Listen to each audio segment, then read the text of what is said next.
जिंदाबाद कैमरामैन भैया जिंदाबाद जिंदाबाद जिंदाबाद भैया जिंदाबाद जिंदाबाद जिंदाबाद। मुख्यमंत्री बिहार के नीतीश कुमार एक बार फिर सुमित कुमार पर भरोसा जताया है। अपने भरे मन से कहा था कि ऊपर में नीतीश कुमार और जमुई में सुमित कुमार। एक बार फिर सुमित कुमार मैदान में उतर रहे हैं, क्या कहेंगे? पहले मैं आप सभी के चैनल के माध्यम से समस्त जमुई जिला की जनता, खासकर चकाई विधानसभा की जनता और पूरे बिहार की जनता को मैं अपना प्रणाम कहता हूं कि मैं सबसे युवा मंत्री अपने नीतीश जी के मंत्रिमंडल में रहा।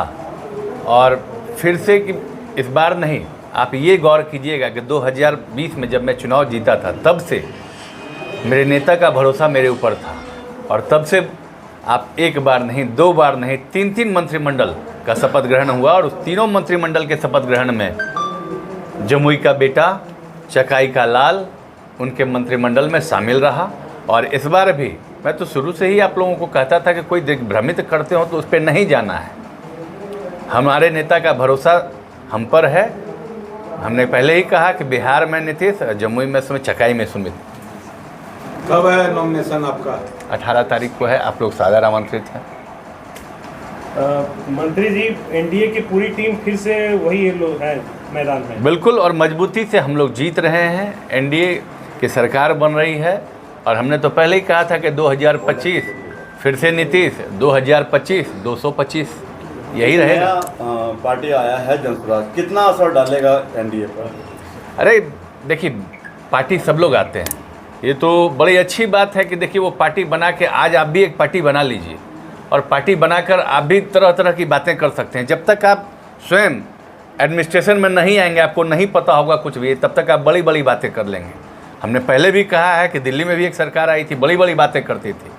और जब तक सरकार में ना हो, विपक्ष में रहकर बोलना बड़ा आसान है, करने जब करना पड़ेगा तब समझ में आता है। आप खुद चौथे स्तंभ में, आप समझ सकते हैं, आपके विवेक के आगे किसी का विवेक नहीं चलता। किन किन कामों को लेकर मंत्री जी जाइएगा जनता के बीच? अब एक नहीं, अनेकों काम है। एक काम कहाँ, जहाँ घुसेंगे वहीं काम दिखाएंगे, वहीं विकास दिखाएंगे। जिस पंचायत में जाएंगे वहाँ की बात करेंगे। चुनौती किसको मानते हैं? चुनौती आज तक सुमित ने कभी किसी को माना ही नहीं। इस बार सिंबल से आ रहे तो कितना मतों से इस बार आगे चलेंगे? देखिए, पहली बार अनुभव होगा, अभी हम कुछ बता नहीं सकते हैं। आज तो सिंबल मिला है हमको, अभी तक बिना सिंबल के, इसलिए पहला बार अनुभव होगा कि सिंबल से लड़ने का क्या मतलब होता है। इसलिए अब लड़ने के बाद हम आपको अनुभव बता पाएंगे 14 तारीख के बाद। सुमित जी, तीर धनुष से आपने राजनीतिक जीवन की शुरुआत की और तीर पे आ गए, कैसा रहा ये पूरा राजनीतिक घटनाक्रम?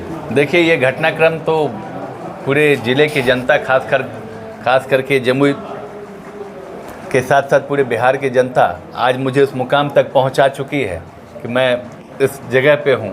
इसलिए मैं अपने आप को सौभाग्यशाली मानूंगा कि तीर हमेशा मेरे साथ है। आप पूजा अर्चना कर रहे थे मंदिरों में, उसके पहले संबल मिल गया था आपको? पहली सूचना कैसे मिली कि आपको जदयू का संबल मिल रहा है? सूचना कहाँ से मिली सर? नहीं, पूजा अर्चना करना तो देखिए, मैं पहले से भी सात्विक इंसान हूँ। पूजा पाठ तो हम करते ही रहते हैं।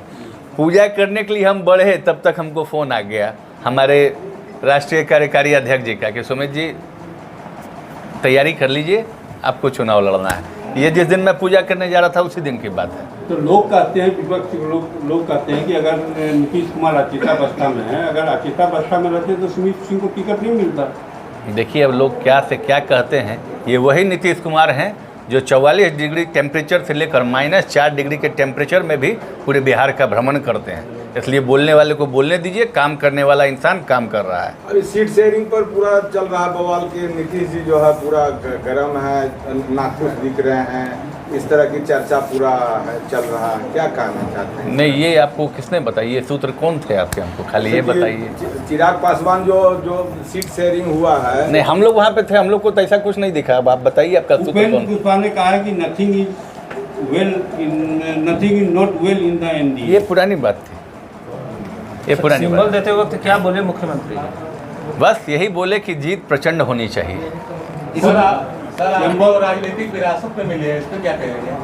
नहीं, विरासत में यहाँ पे कोई टेक ओवर किसी को नहीं दिया जा रहा था। अगर आप राजनीतिक विरासत की बात करते हो तो मेरे पिताजी का कोई दल नहीं रहा हो। हाँ, ये बहुत बड़ा अच्छा सवाल आज आपने किया। ये सवाल पे तो बिल्कुल आना चाहिए।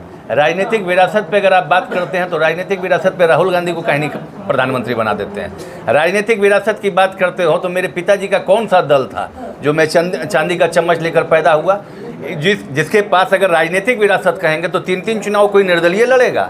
हमको ये बता दीजिए, ये इसको राजनीतिक विरासत कहते हैं? हाँ, राजनीतिक पहचान मुझे मिली, ये आप कह सकते हैं, और उस पहचान को हमने बनाया, उस पहचान को हमने बढ़ाया, ये आप जरूर कह सकते हैं। राजनीतिक विरासत में नहीं मिलती। राजनीतिक विरासत को बनाए रखना और बचाए रखना ये अपने आप में बहुत बड़ा काम है, और ईश्वर की कृपा से मैं इसको कर पा रहा हूँ, इसके लिए मैं अपने आप को सौभाग्यशाली मानता हूँ। सुमित जी, इस बार आपको पापा की कमी कितनी खलेगी? 2020 में वो आपके साथ थे। देखिए, मेरी पहचान, मेरा नाम उन्हीं के वजह से है, और मैं शुरुआत से बोलता रहा हूँ, मैं कोई सुपरस्टार का बेटा नहीं रहा।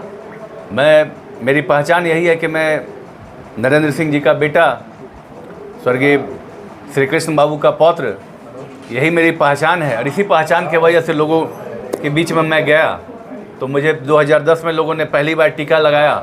उसके बाद जो कीर्तिमान उन लोगों ने स्थापित किया था, जो विश्वास उन लोगों ने हासिल किया था, जिसकी वजह से लोगों ने मुझ पर भरोसा किया, उस विश्वास को मैं आगे बढ़ाने का काम कर रहा हूँ। बस यही। आगू हो रहे हैं, कमी खलेगी लगता है पापा। देखिए, ये कमी तो कोई पूरा नहीं कर सकता है, ये तो सदैव आपके साथ रहेगा। चलिए।